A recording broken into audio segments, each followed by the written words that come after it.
I don't know whether it's possible to cultivate a style. Nobody is precisely what they think they are. Love is where you find it, where you find it, where you find it. Love is where you find it. Maybe in the last moments of my life, I will be curious to know what it means to die.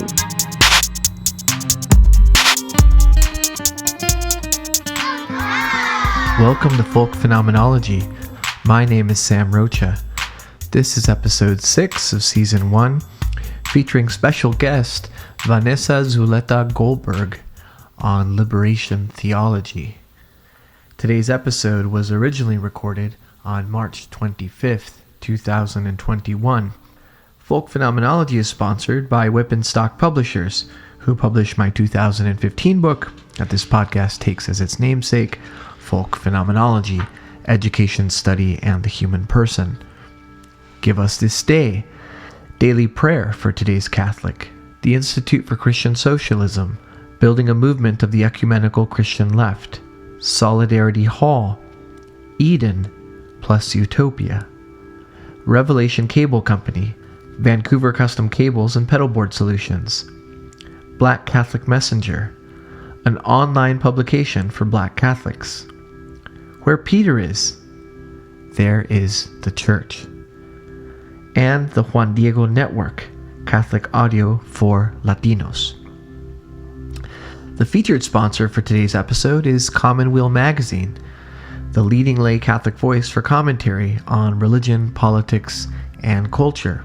All listeners to Folk Phenomenology are able to get a whole year subscription to Commonweal for just $9.95. Be sure to check the show notes for the links for that promotion and for our wonderful featured sponsor of Commonweal Magazine, along with all the other great sponsors of Folk Phenomenology. If you would like to support Folk Phenomenology yourself, please share this episode, subscribe to the show on your favorite app or platform, and maybe leave us a review or a rating, and you can even drop a tip. You can also find Folk Phenomenology on social media with dedicated Twitter, Instagram, and Facebook accounts.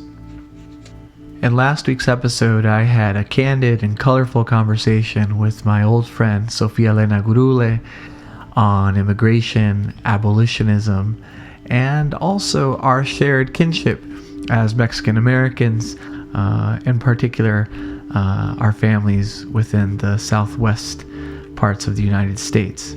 This week, I think we see a great deal of the spiritual principles that were invoked and alluded to in last week's episode. That was much more of a kind of realpolitik episode. Sophia really does emphasize the question of power, but she always admitted to there being this spirituality of abolitionism, and towards the end, of course, she talked about the primacy of love to the work of liberation. In this episode, we go much further into those themes, and we encounter them on explicitly theological terms with the fantastic theologian Vanesa Zuleta Goldberg, who guides us into the topic through our shared love of Saint Oscar Romero.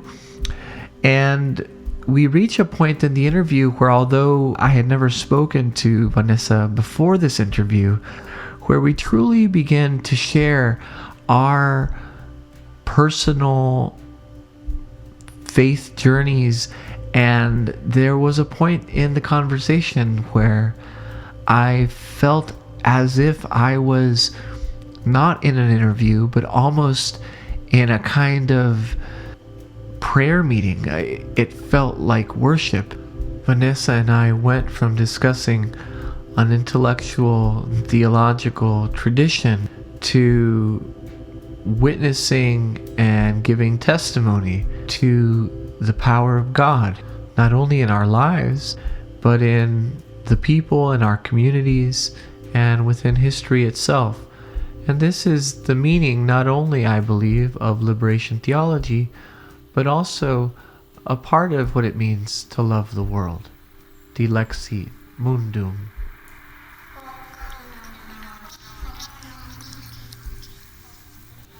We have Vanesa Zuleta Goldberg with us today on Folk Phenomenology. Vanesa, welcome, bienvenida. Thank you for coming on my podcast. Thank you for having me. I'm so excited to chat with you today.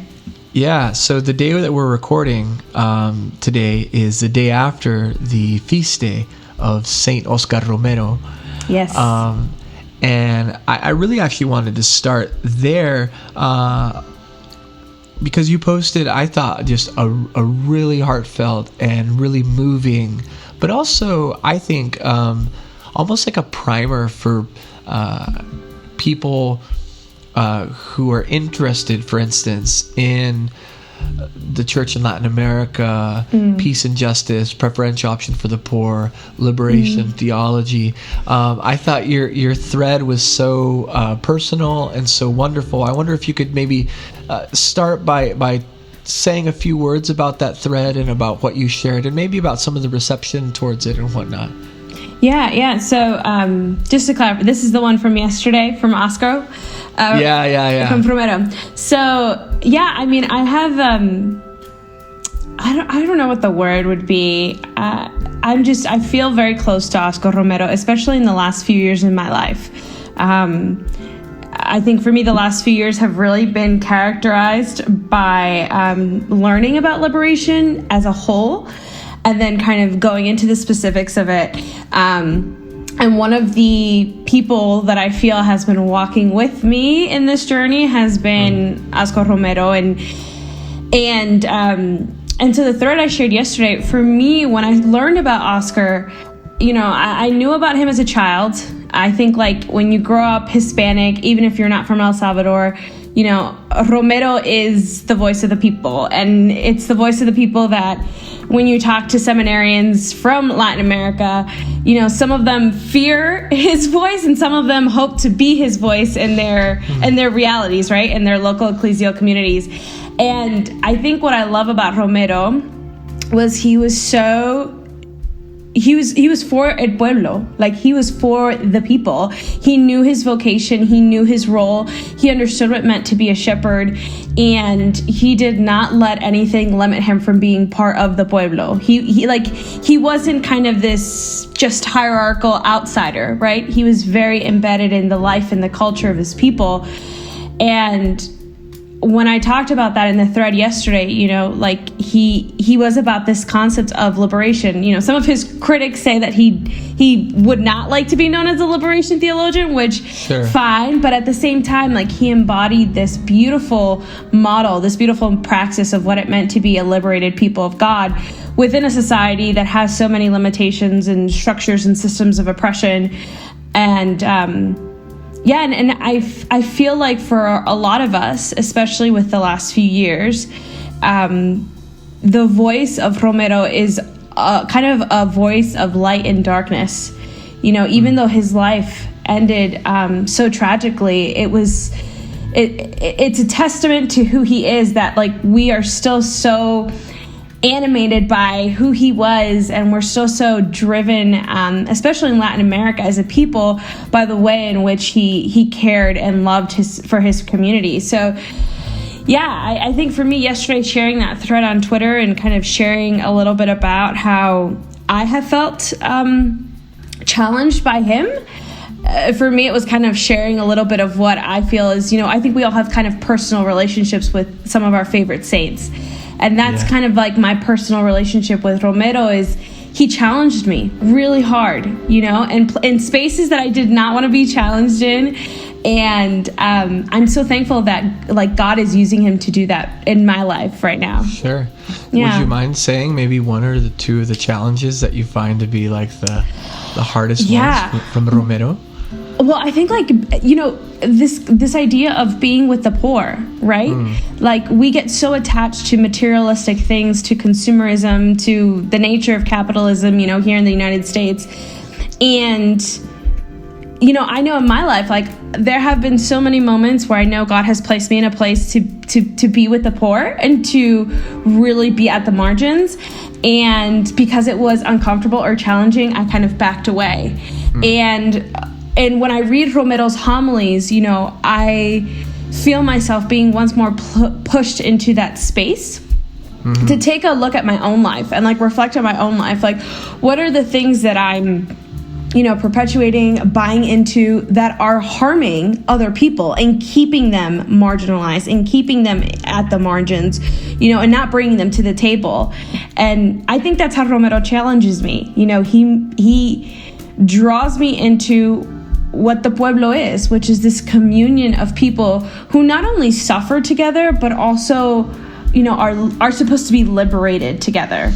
And I think that's so beautiful, but it's challenging because you have to decenter yourself. Like, I think Romero does that beautifully. He decenters himself at that point in his life where he has kind of a shift, right? And he centers the pueblo.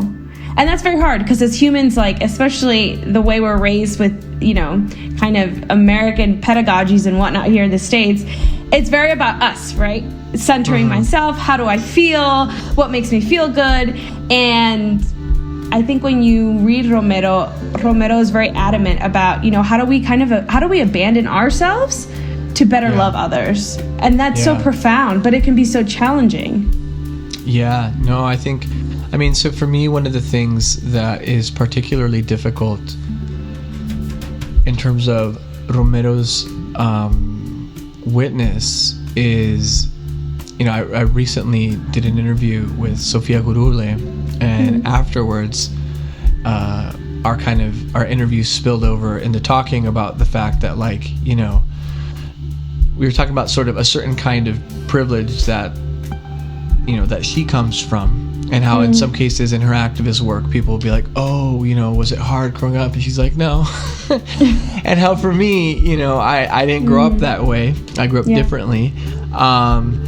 And, growing up poor in the church, so kind of white collar poverty, because my dad was working in the church.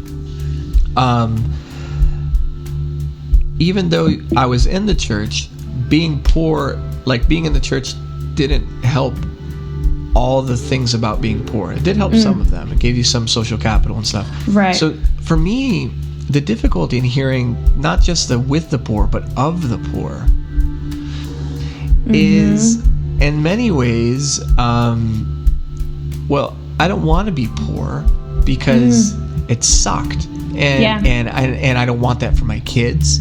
I don't want that for my family. And the call to be with the poor is like, okay, in some sense I can cheat on that because it's like, well, some of my relatives are poor, or like, like there's right. But with the poor is one thing, but of the poor is another. Although at the same time, I'm just thinking here kind of out loud. Like, I lived in Mexico, in Reynosa, for a little while, and I recall the day when I invited a friend to my house, which when you're poor, the invitation to the house is always a weird thing. It's like inviting someone to ride in your car whenever, like, you don't have a very nice one. Right. It can be really embarrassing. It's one of these super embarrassing things. And I remember inviting a friend to my house, and on the way there, saying something along the lines of like, oh look, we don't really have a living room. And his reply to me was, we don't have a floor. Wow. Right? Because he lived in a home where they were just brushing, the way you sweep the floor every day, and it kind of gets really hard and you put water on it. And I remember then living in a really poor colonia in Reynosa, being poor, but being woken up to the fact that, whoa, I have an American passport. I have, all of a sudden I realized like that even then I wasn't poor. So what Romero does though is he forces me to go back in a way into both the experience of being poor and of poverty, but also knowing that if you've been poor, you know how much poorer the poor can be, right? Yeah. Yep. And this is all personal from my side, but I think it's one thing that like is a little bit of a limit sometimes of activist circles where anti-capitalism, great, I mean fantastic as far as I'm concerned. But the call of Romero, and I would say of Francis, and of Medellin and Puebla and Gutierrez, and now we've launched ourselves into the big LT, liberation theology. It's actually not just anti-capitalism. And in some sense, one could argue it's not anti-capitalist so much as it's for and of and with and by the poor. It's not about poverty, capitalism, capital P, the poverty industrial complex, I call it sometimes, of anti-capitalism. It's really about the poor, the specific poor, the embodied poor, the poverty of Christ that we see in the Gospels, right? That's a challenge for me. I don't know how you read that, and I wonder if you might talk a bit more about your ongoing engagement with liberation theology and what stands out in some of the other texts perhaps as well. Yeah, no, I mean, as you were saying that, the word that came to mind was agency, right? So in reading Gutierrez, and, I have here what I'm like the two books that I started with, right? Okay. And all bookmarked, all highlighted. But in reading Gutierrez and reading Boff, I read some Sobrino in grad school. They are super too concerned about this transformative welcoming back of a person's agency into the community, right? Yeah. Because you look at the Gospels, and this is what I love. I've been praying with the Gospels during Lent, and you look at the Gospels, and whoever Jesus heals, both physically or whoever he is, your sins have been forgiven. There is this restoration of that person's agency back into the community. Mm-hmm. It goes beyond just what the eyes of the disciples might see in the healing or what their ears might hear. It's this restoration of the human person back, not just in communion with God, but in communion with the rest of the body of Christ. And, as I've been doing all this personal side work, reading, research of liberation theology, it's always interesting to me, where the critiques come from. Because the critiques are it's too much about the world, right? It's too into the world and into the structures of the world. But then the critiques are as well. They're only concerned with the things that are I don't know if I'm there's this weird kind of complex going on there.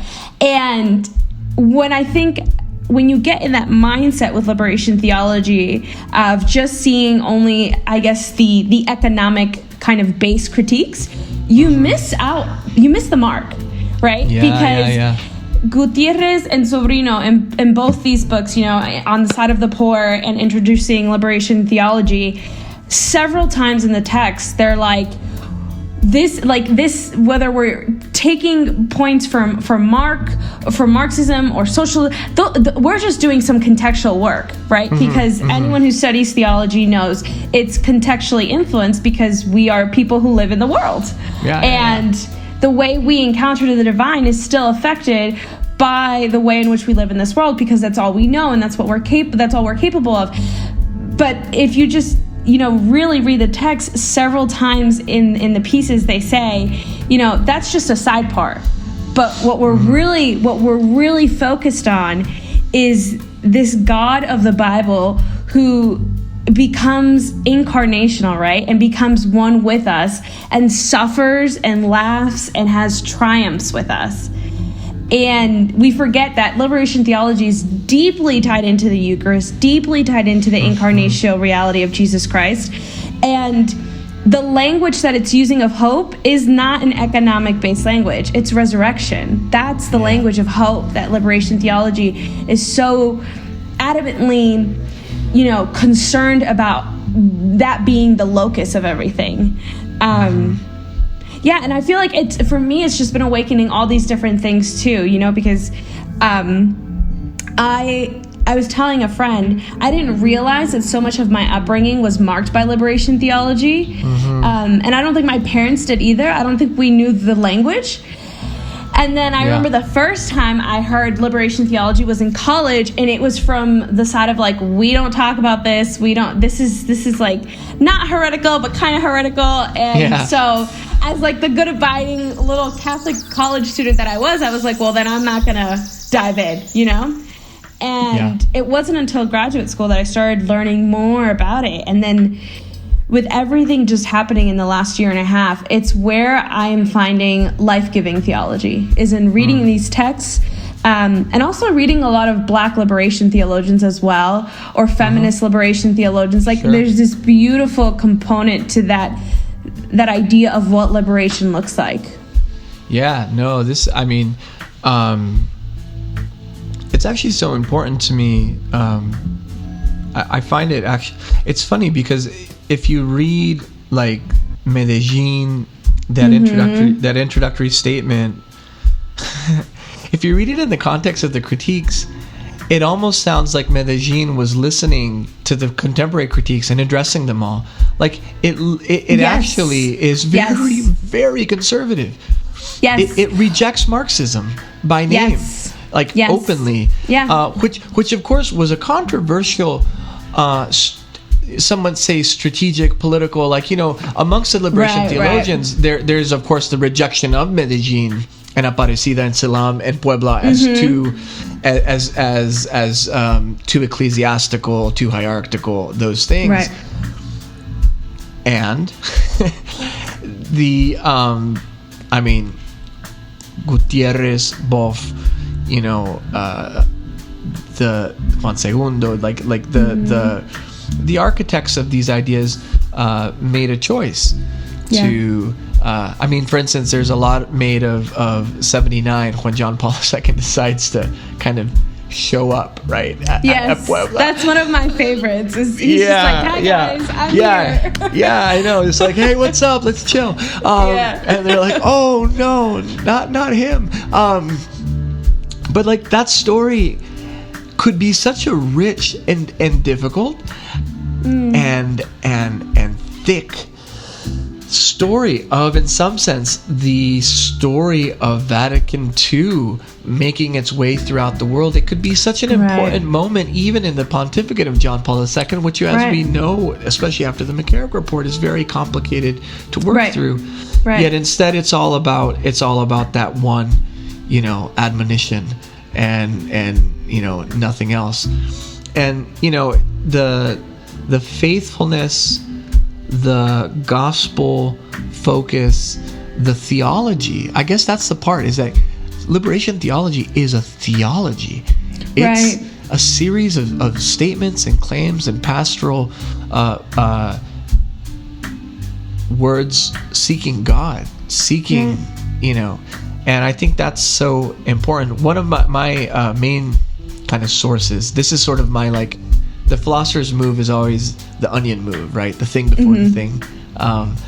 So whenever I read Gutierrez, whenever I read him with my students, I note that I think 5 times he talks about this guy in Brazil running around all over the place named Paulo Freire, right? Yes, yeah. Who's being counseled by Helder Camara, the venerable Camara, and many others in Catholic Action and whatnot. Freire I see as not a liberation theologian. I see Freire as an antecedent, a predecessor, a proto evangelium to the liberation theology.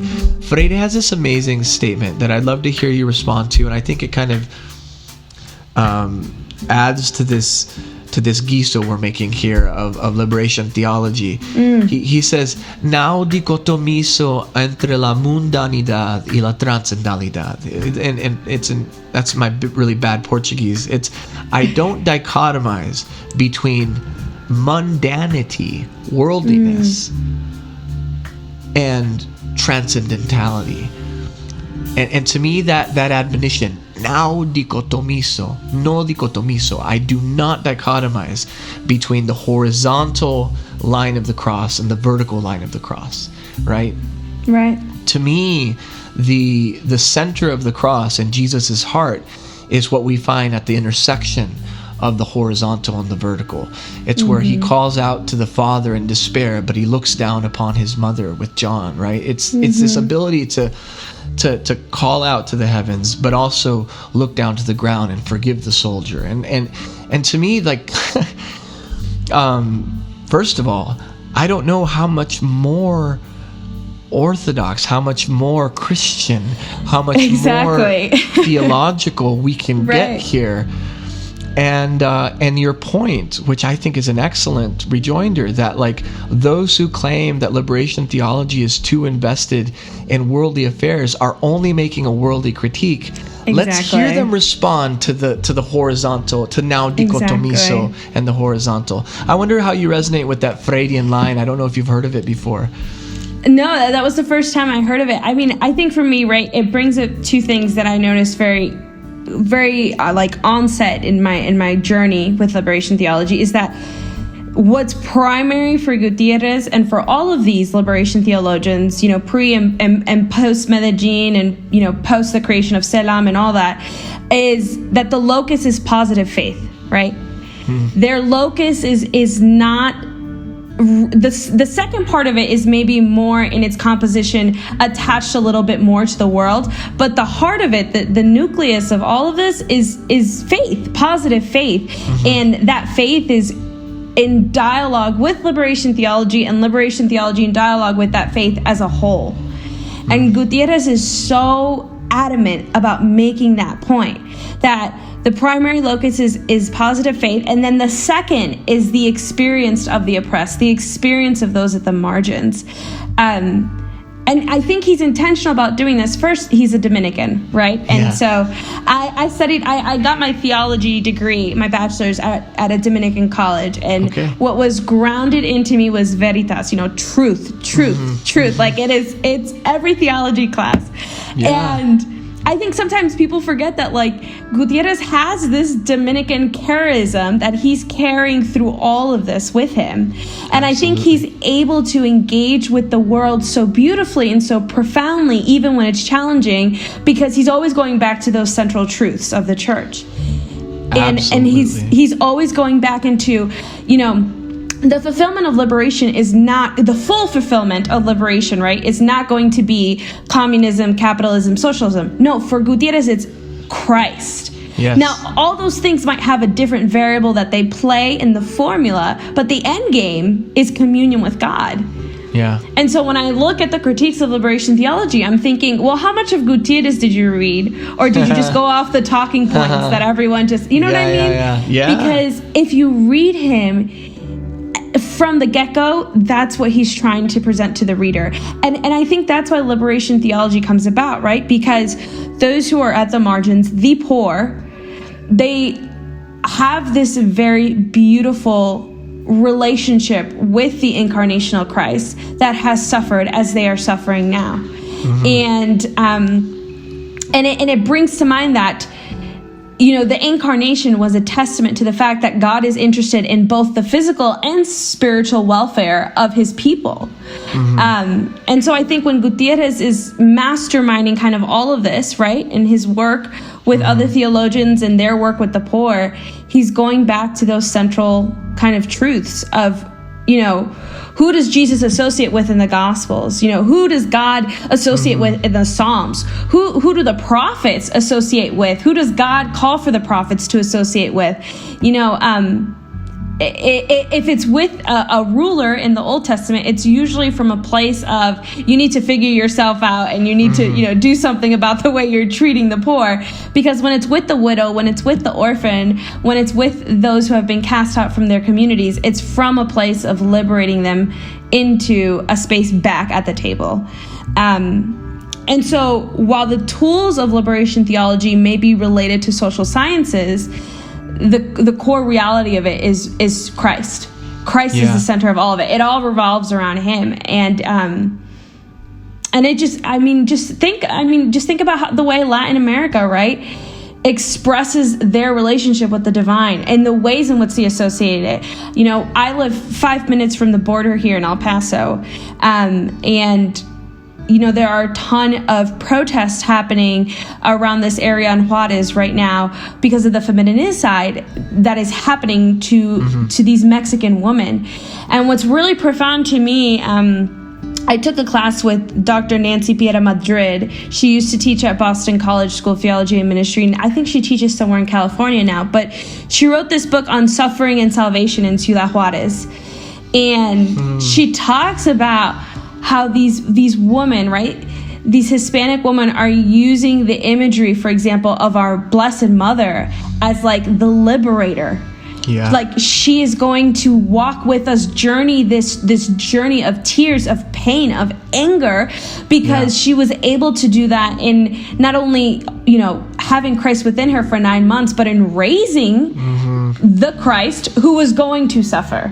And I think when you step back and you look at the way countries in Latin America have embraced this relationship with the divine, then you don't miss the mark, right? Because then you're being cognizant of this is how they're connecting with God, and it's in a transforming way. No, that's really powerful. It's funny because you now have me in sort of two roads I want to walk, and so I'll choose one. So because if I try and do them both, it'll just come out like nonsense. I talked with Jeannie Gaffigan about a month ago now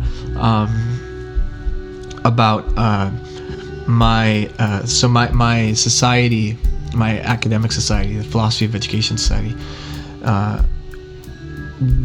were approached by a member of the Latin American Philosophy of Education Society, had been approached on our behalf to write a statement in support of the normalistas, the 43, or no, this 47, who had the desaparecidos in Ayotzinapa, and this happened some time ago now. And the context of our conversation was how in the Anglophone media, I just had a weird intuition that something was missing, and I couldn't find it in Spanish written media. But as soon as I found YouTube of Univision, there was almost this comedic element, like things are always bad in Mexico, but guess what, this is even worse, that kind of a thing. Right, you know, right. And we were talking in the context of how like humor and the tragicomic kind of was required. Later on, though, after I had written that, I went to go see a documentary at our Latin American Film Festival here. And there was a documentary that was essentially like some random guy managed to get entry to Ayotzinapa and basically just, you know, walked around with a camera.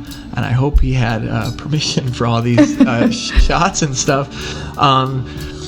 But, you know, the imagery was so striking because the story of the normal in Latin America and in Mexico has a very secular and a very anti-religious and a very kind of, especially in Mexico, after the Porfiriato and everything, you know, the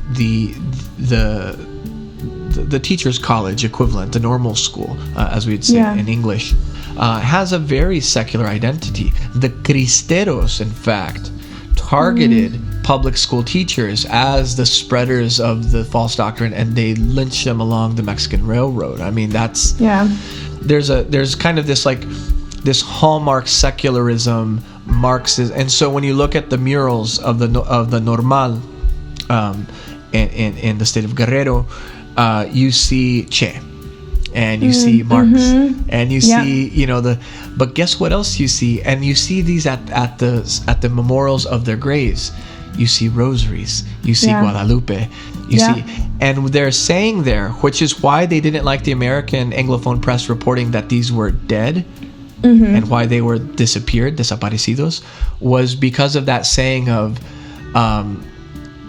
nos enterraron, pero no sabíamos que éramos semillas. Yes.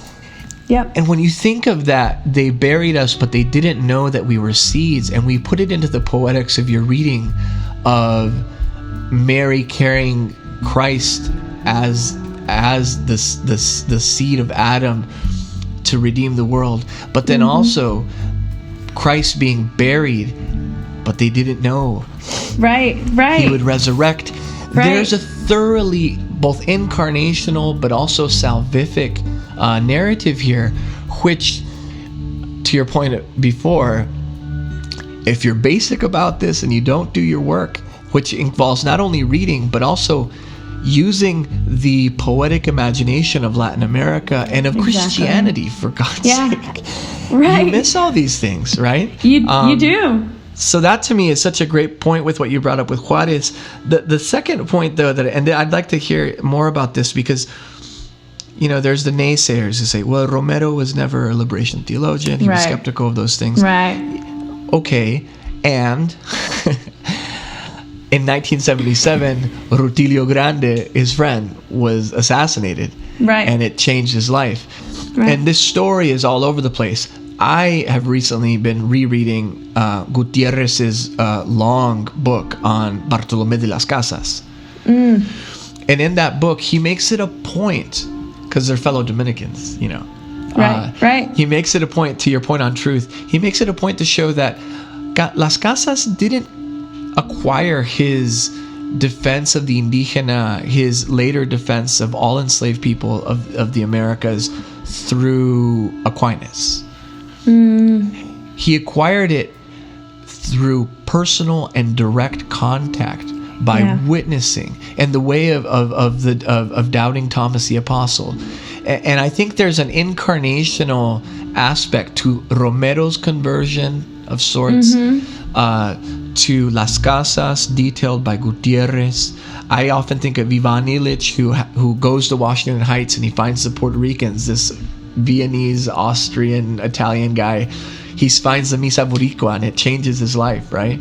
Right. And Freire himself, in his life, had to experience poverty personally in his own family to kind of be awoken to that. And I wonder, on the one hand, there's the theological, which we've emphasized.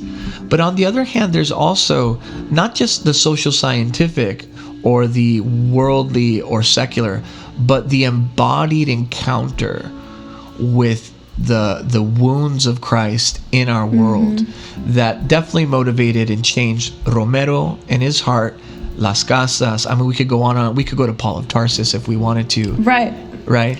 I don't know. That's a lot there, but I wonder what you have there. So I was thinking about how our conversation would turn out a few days ago as I was kind of preparing and whatnot. And I think saying liberation theology, does not just lock us in one venue.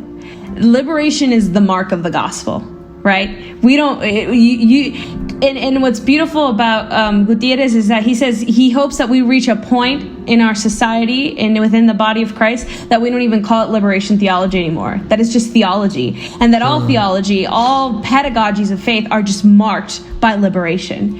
And so I think kind of going back to the point that you brought up, I think, I don't know, for me, it's liberation holds us accountable to the other. Like at its core, it holds us accountable to the way in which we love the other and the way in which we let God love us. And I think that accountability makes us restless, right? Because most of us don't know how to take constructive criticism well, right? Or most of us don't know how to not feel uncomfortable when we're doing this work of decentering. Or most of us struggle with having to seek reconciliation or forgiveness because our pride has been wounded. Our own imagery of ourselves maybe has been wounded by the actions we perpetuate to others. And, call Romero a liberation theologian or not, it doesn't really matter because he still lived a life that was marked by the liberation of the gospel. And that's it. I mean, if the critics want to take away, the name of liberation theology, you can take it. You can run with it. We're still going to be living the liberation of the gospel. And it doesn't, putting it into a theological space doesn't keep us bounded to just that space. It's about this expansion of everything we do must be marked by liberation, because that's what the resurrection is, right? Yeah. That the resurrection is this liberating moment. I was watching this video the other day for an internship that I'm a part of about the way in which early Christians used art, right, to catechize, to communicate, to pass the tradition of the faith. And one of the images they showed was an image in one of the catacombs that shows Jesus ascending to hell and kind of breaking through these doors of death, right? And liberating Adam and Eve or limbo, right? And that is so striking for me because everything that Jesus did had a praxis of liberation. And so everything that is tied to us within theology should carry that praxis if we are to embody, being part of this body of Christ. And I think liberation theology does that beautifully in that it doesn't do that just in one way, right? So Boff talks about how there are these 3 parts to liberation theology. There's the social analytical, there's the hermeneutical, and then there's the practical pastoral.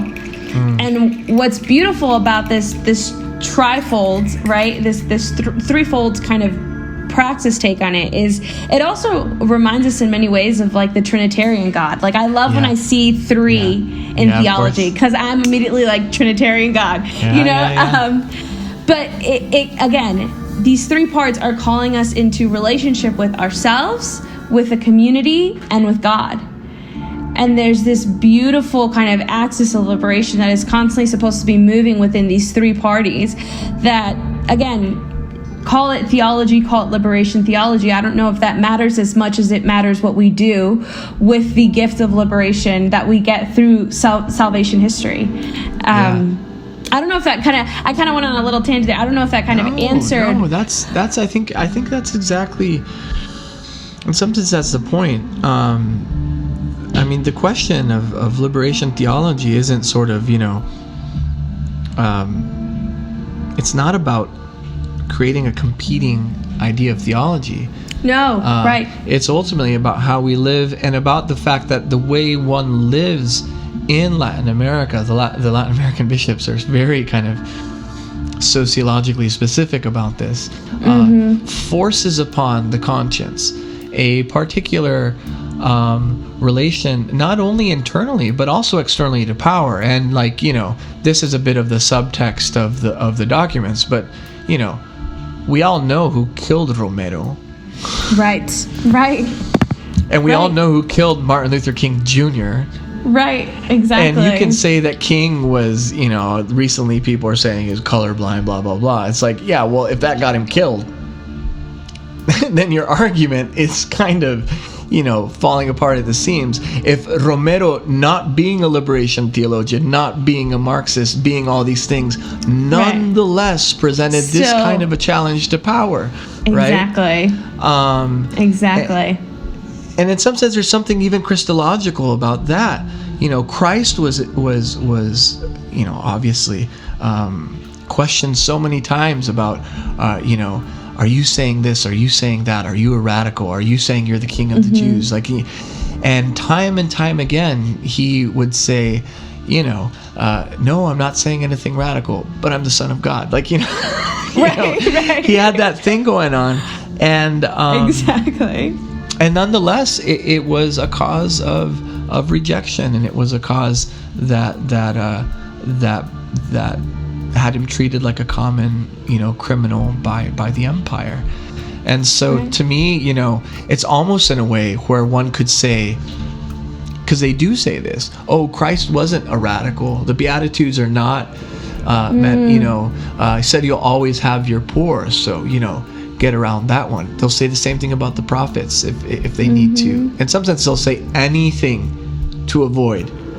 Well, and isn't that the irony is that I think a lot of us often use the theology of the eschatological coming, the second coming of Christ, right, as an excuse to not be catalysts of liberation, because I think the association with liberation often is utopia, which is, if you study any liberation theologian, scholar, poet, very rarely is this utopian mindset presented. What's part of liberation is the fact that, we are flesh people who feel so deeply, and our feelings are so deeply integrated within the community in which we find ourselves in, that while we know that we are not the saviors, we can still be catalysts of salvation history in this present moment.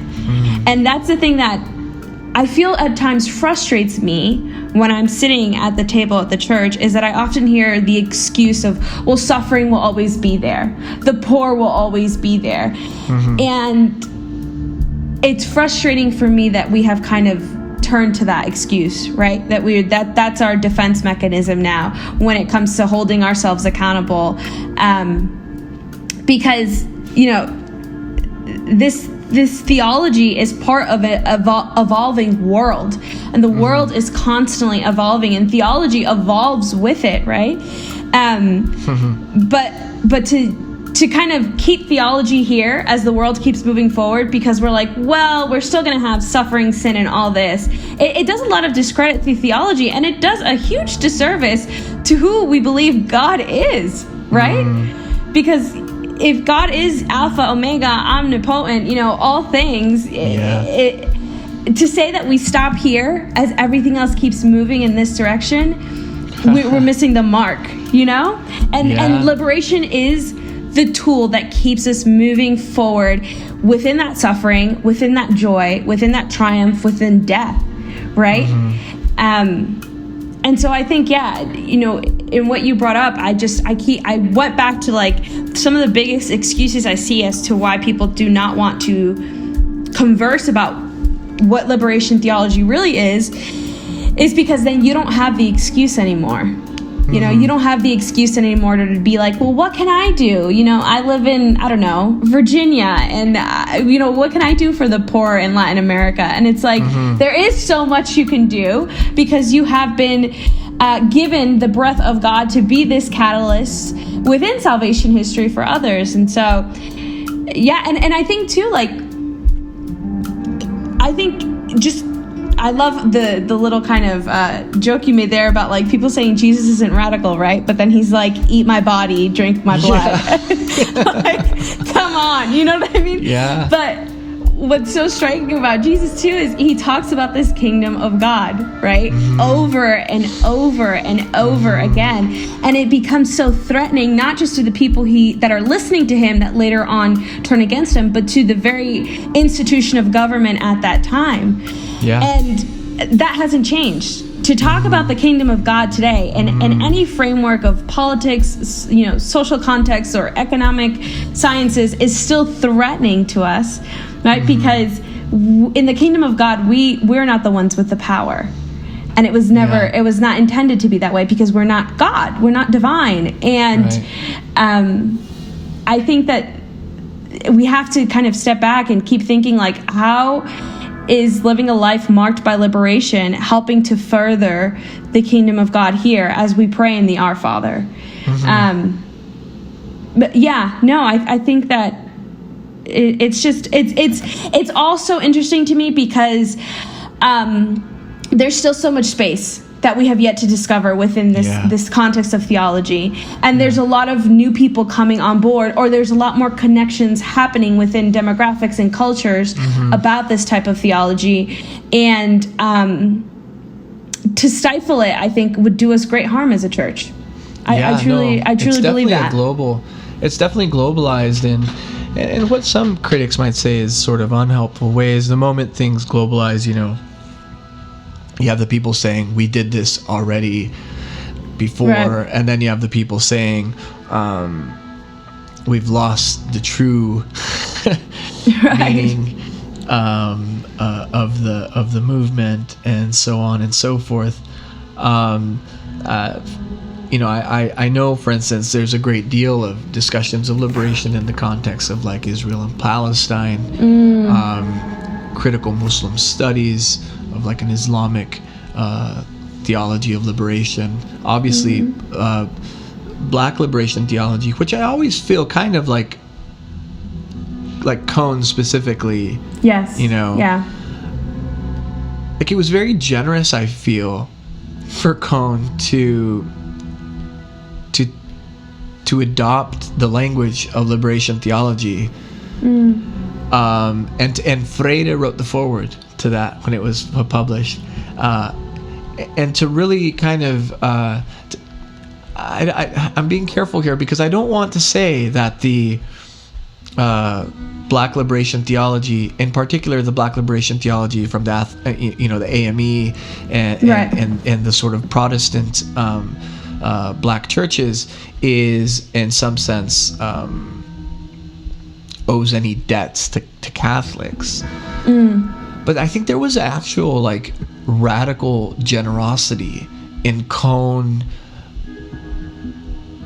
drawing on what was really already a liberation tradition, an abolitionist tradition.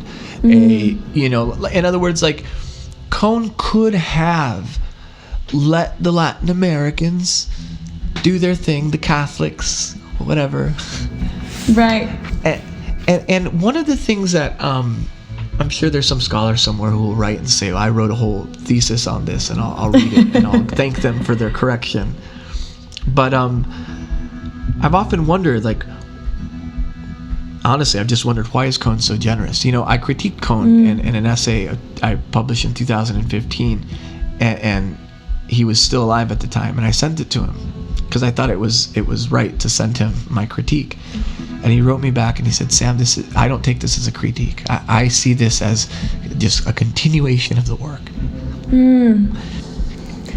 So ever since then, I've been like, why is Cone just so generous in what can be a brutal exchange of letters? Theology, philosophy, we are critical disciplines. And so one of the things I wondered, though, is Cone's imaginary of like the cross and the lynching tree is not only a tale of the South of the United States, but it's a tale that extends all across Latin America, where to this day Black African peoples, the legacy of the enslavement of African peoples through the transatlantic slave trade and chattel slavery. I mean, this extends from South America all the way up, and I wonder if Cone perhaps was in some sense not just building from liberation theology, but offering something to the very mestizo criollo, white Hispanic, right, present company included, I assume. Myself, by the way, too. This is a weakness of I would say liberation theology, is an ability to understand race in a way that I think Black liberation theology, in its very blackness, always understood and always led with. These are just extensions here, but I wonder what you think of that. No, I mean, I've thought a lot about who was doing the writing and the preaching at that time, right? And I was doing some research on it a few days ago, and I think from Medellin, from Puebla, there's maybe only 2 or 3 women that are engaging in this conversation with all these other men, right? Sure. Absolutely. And there are several moments where Gutierrez, does highlight like Afro-Latinos, where he highlights women, in talking about all these different demographics that we must be catalysts of liberation for, right? But that's as far as he goes. And so if I were to, I guess, critique parts of liberation theology within a Latin American context, it's that it's still very kind of men only, in men only having the space to express this narrative of what liberation is. I've been doing a lot of research on various mainly Afro-Latina kind of social activists all across South America. So ones in Peru, Colombia, Brazil, the woman in El Salvador, Nicaragua, all these places, right? And unless you have been either in a generational kind of oral tradition taught this, right, in your family, or you happen to fall upon, an article or a piece that highlights these women, they're not really at the forefront of the liberation movement as a whole.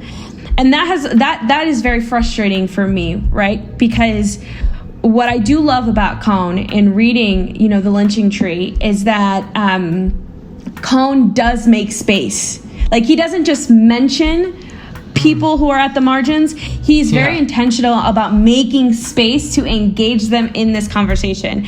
And I wish Gutierrez, I wish Boff, I wish Sobrino did a little bit more of that. I think oh, sorry. No, I was just going to say Freire, for his part, excoriates himself for this in his later interviews of basically having the same default masculine Roman Catholic sensibility in terms of his work, and mainly religious too. There's not a lot of married men on that list or single men on that. Well, in that case, he's an exception, as a layman. Right.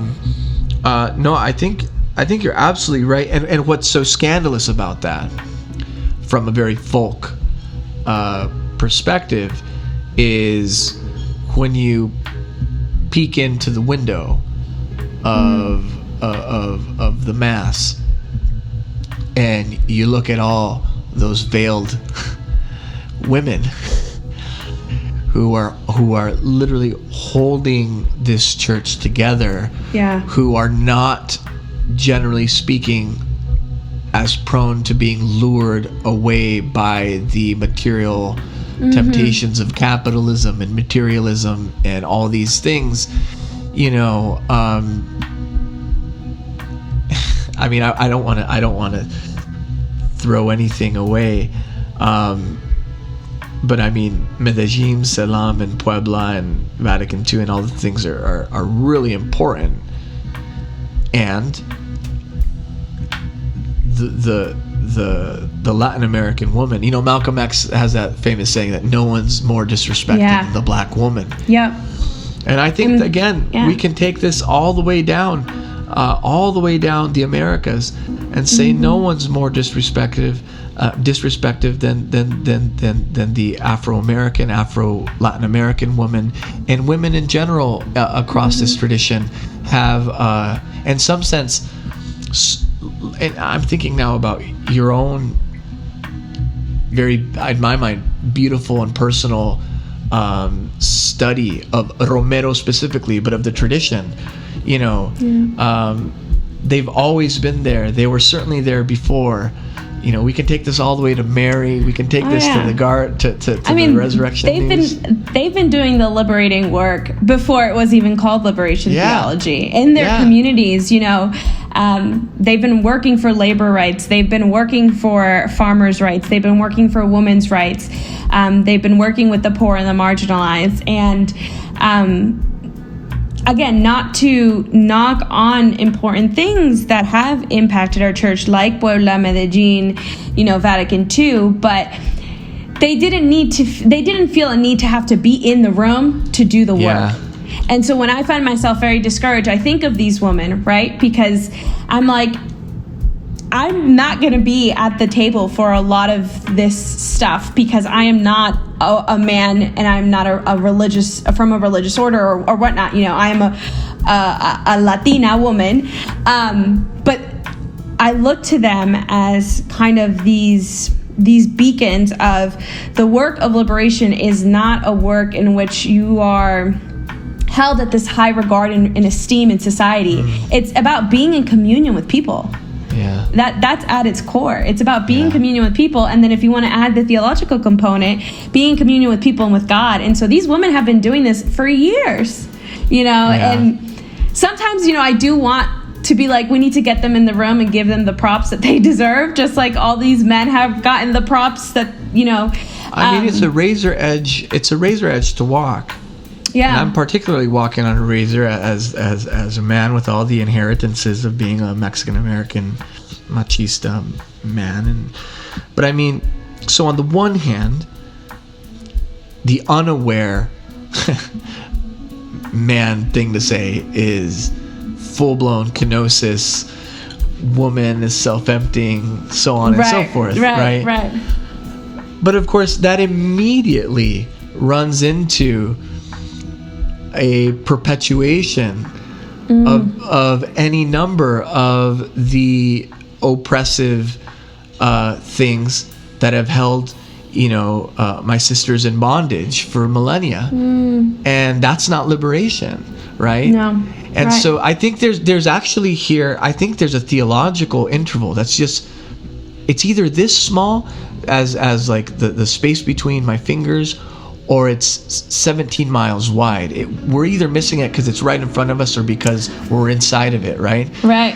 But it's this idea that the radical message of self-emptying and of ridding ourselves of selfish desire and all these things that we find in Paul and in the kind of stoical disposition of Christianity, that doesn't mean that oppression is good.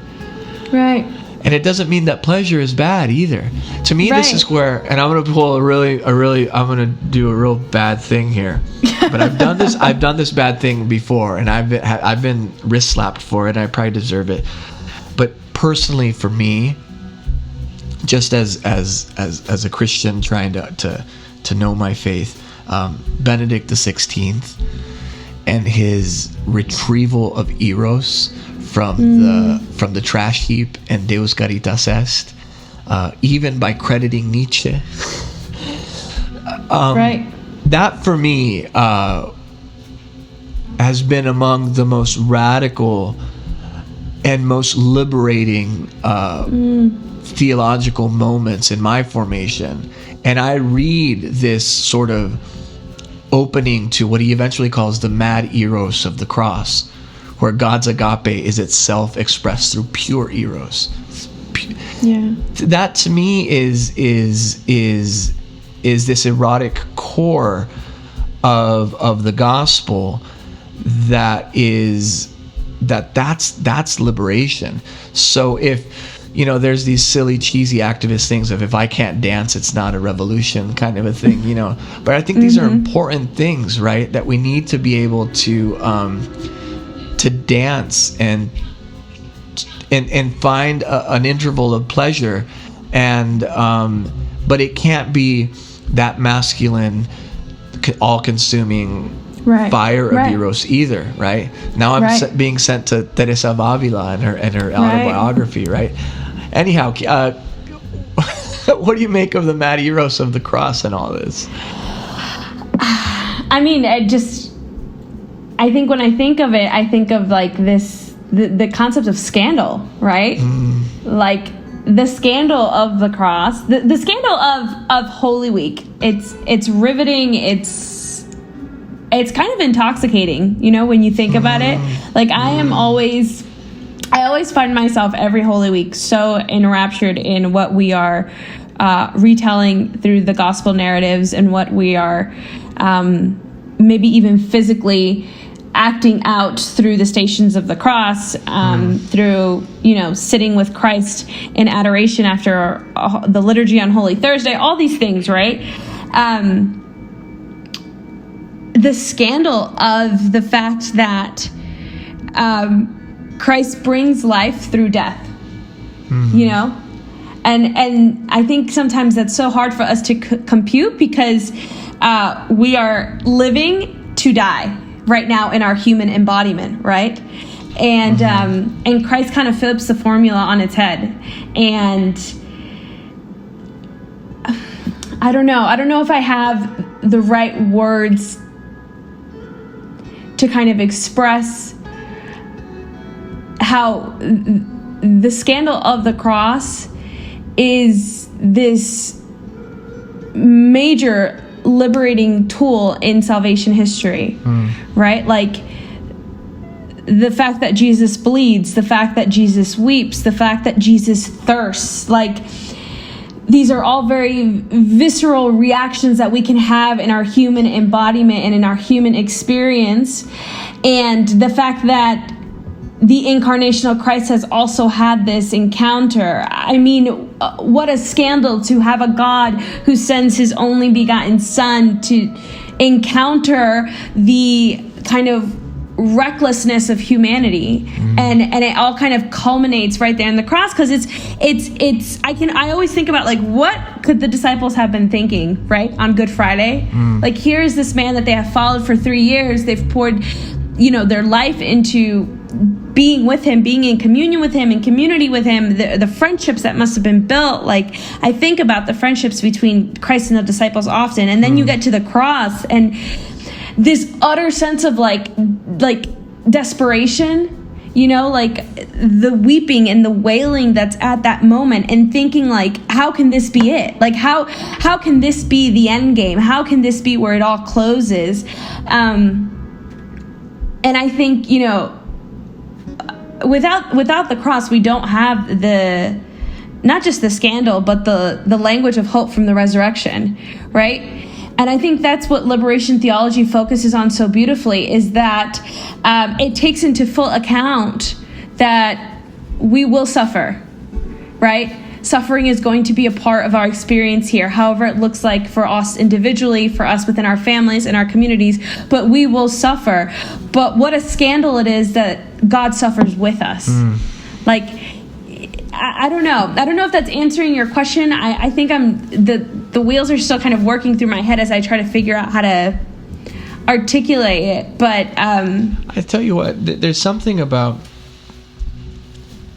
the academic domestication of theology. Yes. Yeah. That is in some senses a required restraint for the sake of a kind of dialogue, for a kind of conciliar dialogue, the need for a certain degree of clarity and whatnot. But I think sometimes that domestication goes a bit too far, and we forget that ultimately theology should actually draw us in the very discussion, in the very discourse, in the very words, like Scripture, like the Confessions, where, like, is Augustine talking to his mom, to himself, to the divine, to some other version of himself that he's thinking about? Well, it's always to God. Wait, is he quoting Scripture? Like, the multivocal and polyphonic nature of, I would say, true theology, I think it's supposed to kind of sweep us away in various ways. And what's happening to me as you're speaking, in some sense, is it's just this pyrotechnic series of associations. I was thinking, for instance, of the Jesuit prayer, the Anima Christi. I don't know if it's Jesuit. Yeah, I think it's Ignatius of Loyola. I think it is. Yeah. And the Sanguis Christi inebria me, the blood of Christ inebriate me. And then I was thinking about just the endings of that prayer, the sanctify me, save me, inebriate me, wash me, comfort me. Well, and doesn't it talk about also, like, hide me in your wounds? Yes, right? Yes. Like, Intra tua vulnera abscondeme. Yeah. I always get escalofrios. I always get chills when I hear that, right? Because it's like, wow, like, hide me in the wounds of Christ, and the implications of being hidden in that place, right? Of all places, to be hidden in the wounds of Christ. Wounds that in his liberated body still have the marks, right? And I think that what liberation is trying to highlight is that, like, we will bear these marks, right? But they will also be marks that remind us of the moment when we were liberated. The moment when we experience the true taste of liberation from the divine. And I think that one of the things I've learned after studying theology, right? And you spend all your time studying it, all your time reading it, you're writing these, like, heavy worded papers. I would sometimes, after like especially after my thesis, I was outside. I sat outside, And I think of Aquinas, who at the end of his life, the story is he's throwing the Summa in the fire. And he's like, it's all hay. It's all hay. Yeah. I never want to be so captured by even the human engagement of theology that it removes me from the engagement of the divine. Yeah. If that makes sense. You know what I mean? Like, I never want to get so caught up in just the reading and the studying that I just can't sit and be still and just be in awe of the fact that this is who God is and this is who I am to God and this is the community that God has created. And it's not about having these answers. It's not about even posing the questions. It's about simply being in this space with God and God's body and just living in that. And what does that look like? And what does that entail for us as humans? I don't know. It's a spirit that kind of takes over me sometimes, where I have to put the book down, or I have to stop Googling or stop listening to the podcast and just sit and be like, you are God, and that's enough. Right? Yeah. It's just, and I think I have not had that experience in a long time. And then I started doing all this personal work with liberation theology, and I felt myself connecting once more with that encounter of you are God, and that is enough. No, I mean, the Mayan story of creation, their Genesis, the Popol Vuh, it's always striking to me that the second creation, the creation of the people of wood, unlike the people of mud who just didn't hit the mark at all, they were basically functionally fine, but they had one flaw: they didn't know how to worship. So they were destroyed. I can read that the moral message of that myth across Gilgamesh and across Genesis and across so many different things, and I think it resonates in terms of even this Aquinas at the end of his life is throwing away his Summa, which itself in some sense was just a textbook for seminarians. Like, it wasn't kind of like that big of a deal. I know like it wasn't what it is today. Yeah, exactly. It hadn't become what it's turned into. Right. I also think of Augustine at the end of his life, as the Vandal armies are pouring into North Africa, invading Hippo. His church has a couple decades left, and it'll be gone forever to present day Algeria, right? And he's writing his retractions. And the one retraction he doesn't write, the only book he doesn't retract from, everything else he's correcting and fixing. It's kind of like the mirror opposite to Aquinas, who's throwing it all away. Augustine's like, let me show, let me like fix a few here things. And there. Ultimate kind of OCD editor kind of thing. He doesn't put any retractions into his short dialogue with his son Adeodatus, which of course the name means given by a gift of God, Adeodatus. He doesn't retract anything from De Magistro, which I used to think, in my more, I guess, with more academic bona fides, I would say, well, it was because De Magistro is so perfect. He threads the needle of what is a teacher, what is language, Christ the inner teacher. It's all the things in some ways that the Confessions is kind of this mess that happens to open up the question of time, evil, sin, and a number of things. But in this dialogue, he just nails it. He's just, it's beautiful, it's perfect. And then I realized, no, you idiot. My friend Cristina Camarano, she points to the emotional tone of it, and the fact that it's a father talking to his son, and he's writing it after that son at 16 years, as we read in the Confessions in Book 9, died. So it's the dialogue is a book of mourning. It's a book of memory of one's son, of one's beloved, and so he didn't want to touch it at the end. Yeah. And I see a similar movement of the heart, a similar soulfulness in Augustine's willingness to throw it all away just to be with God, as we see in Augustine's willingness to change everything but that one encounter with his son. And, again, drawing another loop back into the, Black liberation theology,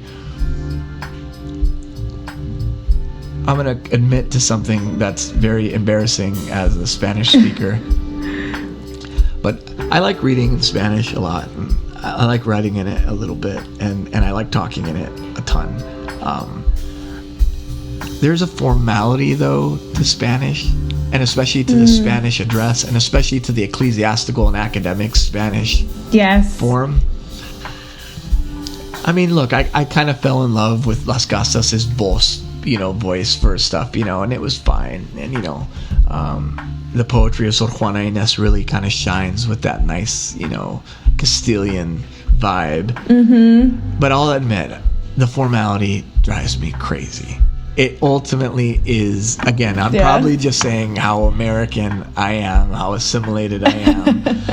But when I read the Black intellectual tradition and the Black prophetic tradition, and when I read Cone, when I read Du Bois, when I read, Toni Morrison, there's a soulfulness. And I don't know if I'm just talking about the differences between American English and Spanish, but I feel in my heart like there's a specific charism that this part, in other words, it's not just a sort of blackness on behalf of the dispossessed, a kind of marginality, because that in itself is a sort of a distorted, I think, take, but that there's an awakening to a particular part of the human condition, a particular part of the blues, a particular part of this scandal that you talk about, that simply no one else in human history had the experiences that could build that vision of Christ for us, right? But again, we're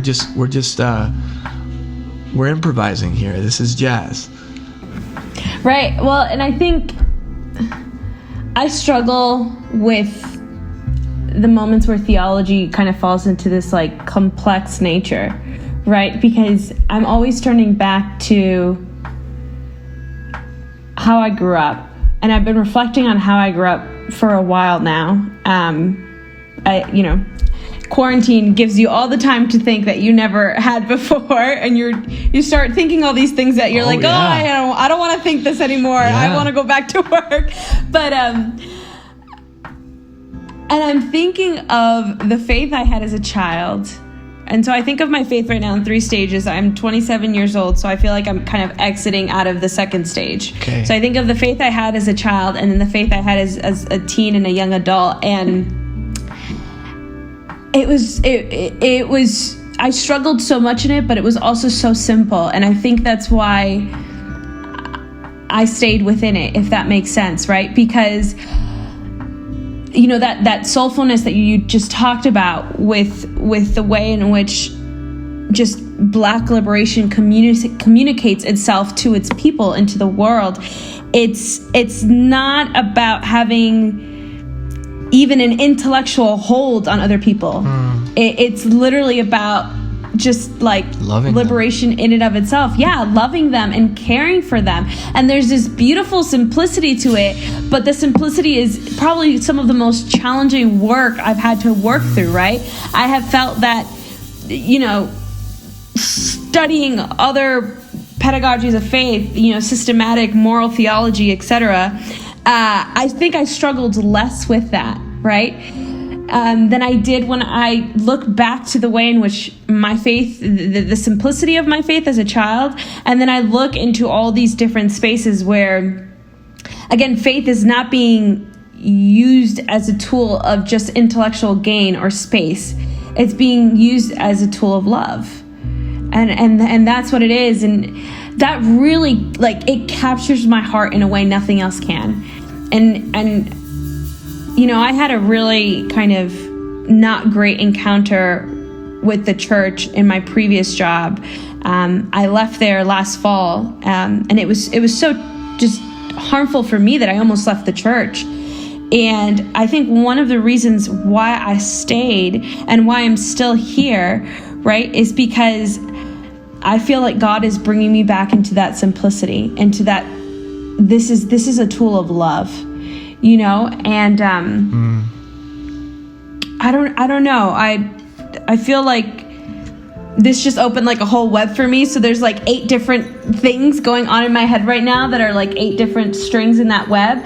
But I think what draws me to the Gospels, right? What draws me to Gutierrez talking about being on the side of the poor is there is this simplicity in that theology that is just about what love is, right? And how love manifests itself here in a world that is tainted by sin and by, flawedness and by error, and how that love can still evolve despite that. And that's scandalous. Like, that's scandalous that those seeds can still grow in a world that I feel often has me so...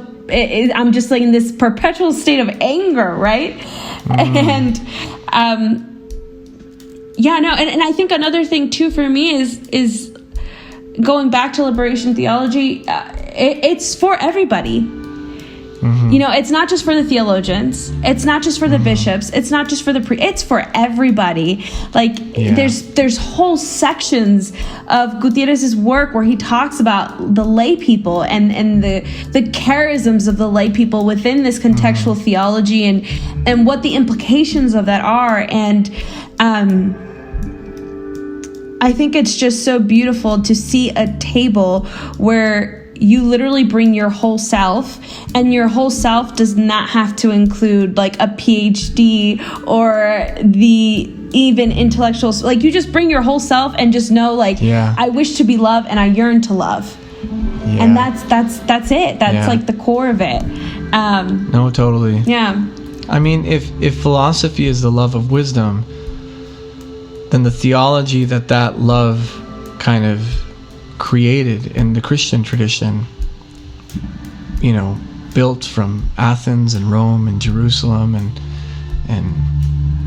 the Holy Spirit and Christ and God, was in some sense the wisdom of love. Yeah. And whereas theology is kind of like the attempt to consult that wisdom. It's there. And when you talk about what is love and what love is, I think of a few things, and this will be the last bit I ask you to respond to. But there's that part in The Miseducation of Lauryn Hill where that teacher asks the question, like, what is love? And one of the students actually replies, and there's this beautiful moment of the audacity to ask the question to a class, what is love, as a pedagogical question. And then even more audacious is a student who tells the teacher exactly what love is. And I think there's something about that exchange that's always stood out to me as one of the more remarkable examples of education, pedagogy, all these things. But if you were to ask me, what is love, I would talk about my grandma, my abuelita. And one thing that has always confounded me, but also inspired me, and also made me think of, this is love, is that my abuelita never prayed to God in the full assertive capital D, Dios. She only and exclusively prayed to Diosito. Yep. Oh, that just gave me chills. Yep.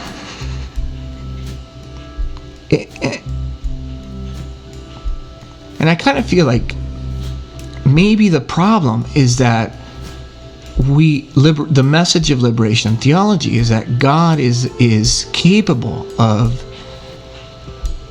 creating the heavens and the earth.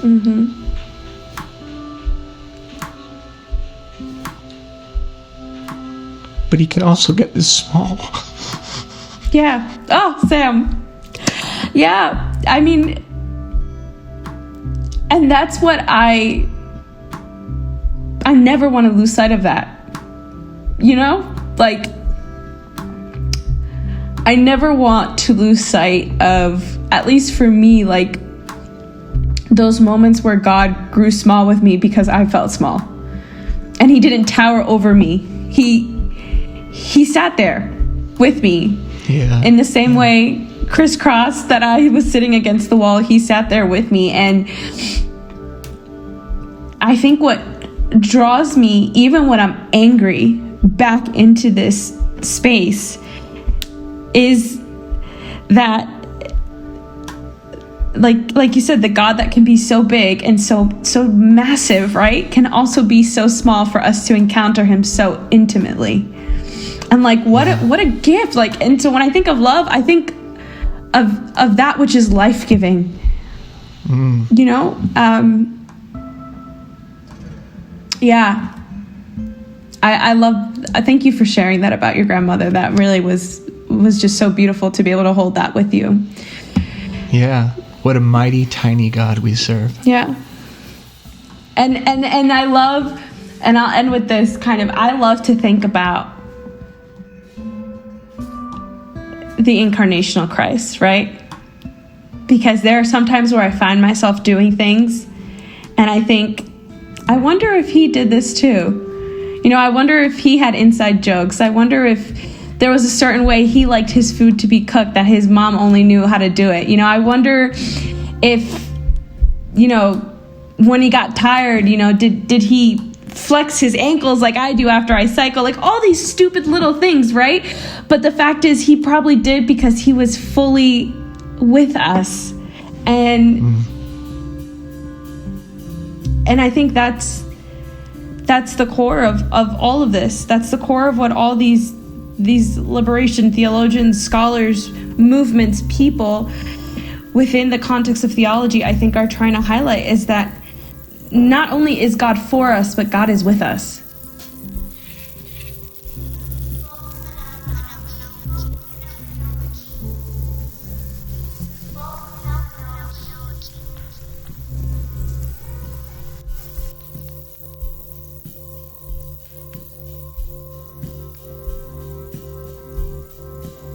Thank you for listening to this episode of Folk Phenomenology Season 1, and special thanks to Vanesa Zuleta Goldberg.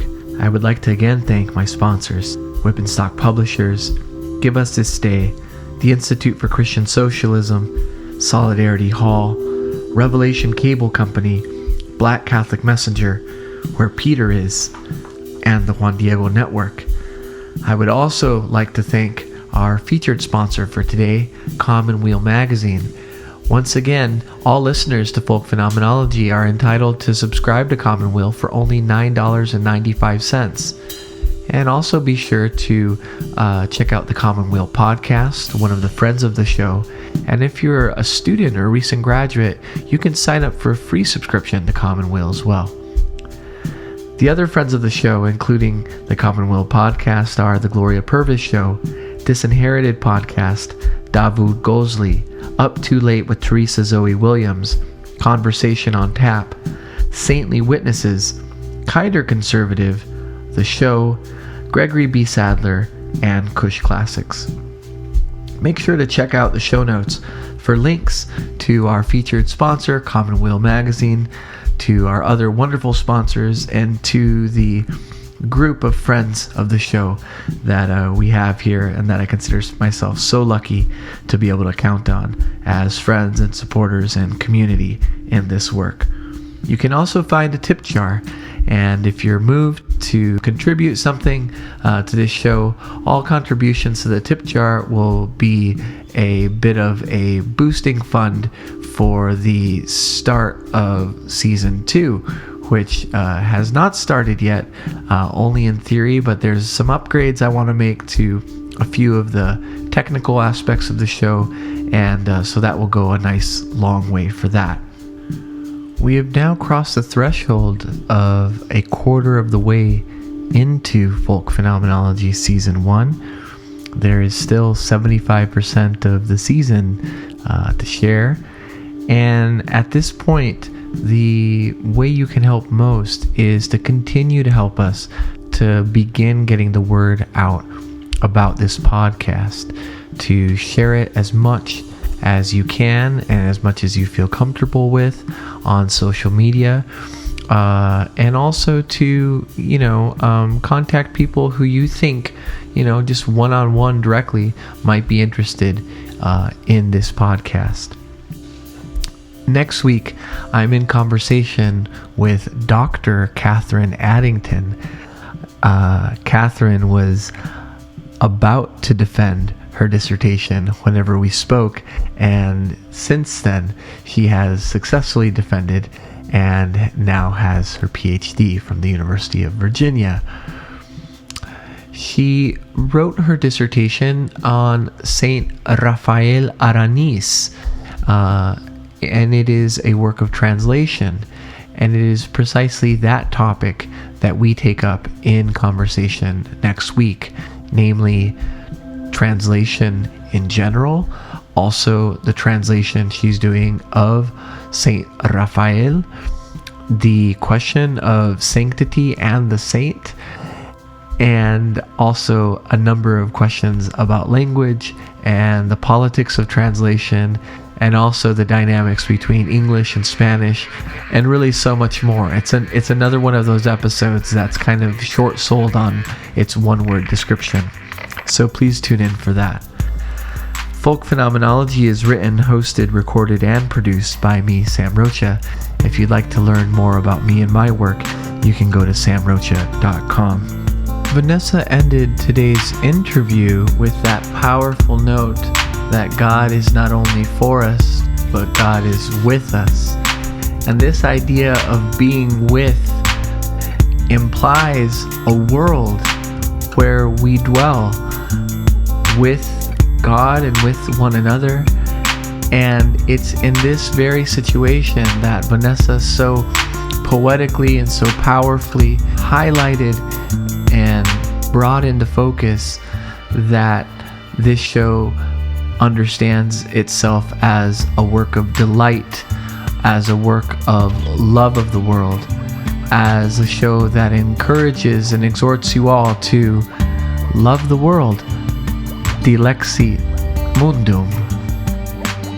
What is interesting to me, really interesting, and I can't define it, is because it's interesting. I can't say exactly what it is, but it's the most interesting, I would say, word, concept, idea. My job is to somehow make them curious enough or persuade them by hook or crook to get more aware of themselves and where they came from and what they are into and what is already there, and just to bring it out. This is what compels me to compel them, and I will do it by whatever means necessary. Love is where you find it. It's where you find it. It's where you find it. Love is where you find it. And you don't know where it will carry you. And it is a terrifying thing. Love, it is the only human possibility, but it's terrifying. And through the eyes of our ears, we see the beauty of hope. We see the beauty of pain. We see the beauty